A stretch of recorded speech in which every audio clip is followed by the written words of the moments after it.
قەومێک هەر گەلێک مسلمانان لە ناویاندا بە ئاشکرا زینا بڵاو بووەوە، زینا کرا ئیلا خوای گەورە دوو عقوبەی گەورەیان دەدات، ئیلا فەشا فیهم الطاعون والأوجاع. خوای گەورە تووشی نەخۆشی و دەرد و بەڵایان دەکا و تووشی برسێتی و قەیرانیان دەکات، تووشی نەخۆشیێکیان دەکات.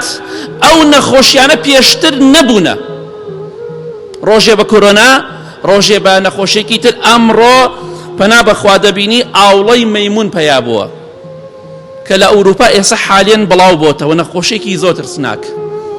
بە تایبەتی هاوڕەگەز خوازەکان، ئەوانەی کە پیاو لە پیاو ماراکەن، ئەوانەی کە دەچنە لای پیاو، پەنا بەخوا ئەوانە زیاتر تووشی دەبن. خوای گەورە کۆمەڵی نەخۆشیان توش ئەکات کە پێشتر ئەم نەخۆشیە نەبوو بە هیچ جۆرێک.